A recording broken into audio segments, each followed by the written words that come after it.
Il fait un pacte avec le diable et couche avec ses nièces pour faire prospérer ses activités. Histoire mystique, la team HPH. Cette histoire que j'aimerais vous raconter, ça se passe au Gabon, il y a quelques années de cela, la team HPH. C'est l'histoire d'un homme qui rêvait d'être très riche. Et cet homme-là, il était impatient. Il voulait avoir des richesses, il voulait tout avoir. Alors à cette époque-là, il avait une petite activité, voilà, où il vendait dans un marché à Libreville. Il s'est démené de gauche à droite. Voilà un jour où il va être contacté par un vieux ami à lui qui va lui dire, au lieu de rester ici pour vendre les choses que tu es en train de vendre là, tu ne pourras jamais devenir quelqu'un dans cette ville, dans ce pays-là. Pour que tu deviens vraiment riche, il faut que tu fasses quelque chose.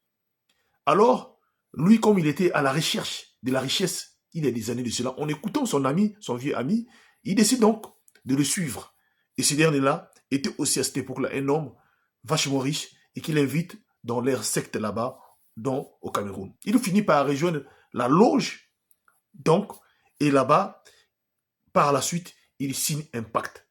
Et dans ce pacte-là, on lui oblige de coucher avec ses nièces. Dans sa famille, il avait pratiquement près de 7 sœurs. Voilà. Ces sœurs-là avaient des enfants. Donc, il décide donc de faire la chasse.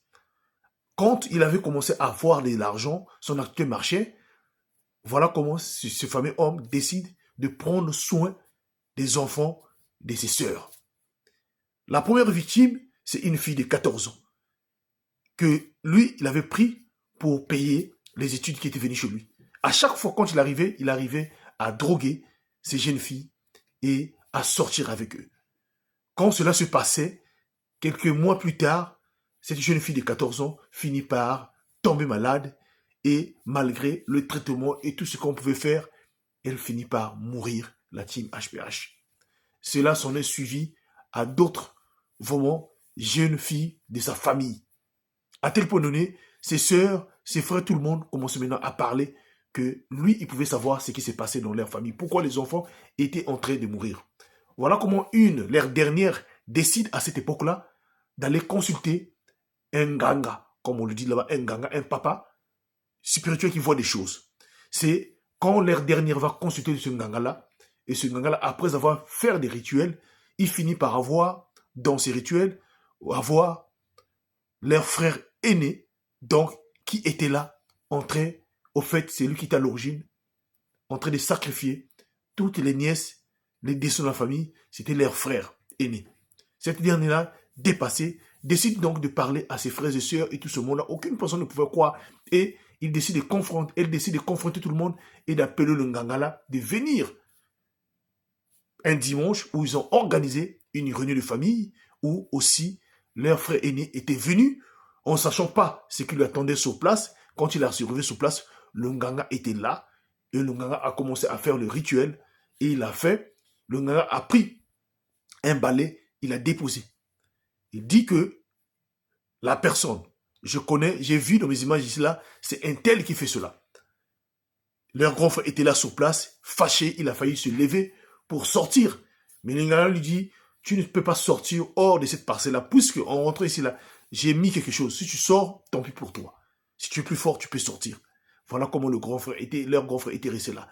Il demande à tout le monde de passer, de venir toucher ce balai-là. Chaque personne passait, toucher ce balai-là. Arrivé le tour de leur grand frère, ce dernier refuse catégoriquement de toucher. Et toute la famille le regardait. Tout le monde a fait la pression à ce dernier de toucher, en ne sachant pas quoi faire. Au lieu de confesser, il finit par toucher lui aussi le balai. Et subitement devant tout le monde, ce monsieur est tombé sur place là, paralysé. Voilà, dans cette paralysée-là, sur place, il décide donc de confesser qu'il était membre d'une loge et que dans cette loge-là, les conditions étaient de coucher avec des jeunes filles de sa propre famille. Et par la suite, la loge récupérait ces jeunes filles-là après avoir passé avec eux. Voilà comment beaucoup de gens, avec de l'argent facile, c'est qui entraînent. Mais j'aimerais vous dire des choses à travers cette histoire-là. L'argent obtenu à travers le sang finit toujours par réclamer le propriétaire lui-même.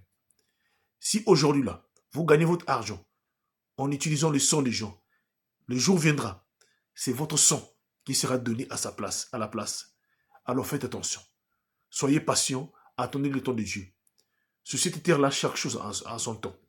Voilà. Chaque chose a son temps. Et vient par rapport aussi au moment opportun. Soyez patient, travaillez. Que Dieu nous bénisse. Partagez-moi cette histoire-là. C'est HPH, l'homme à plusieurs histoires. Je vous remercie.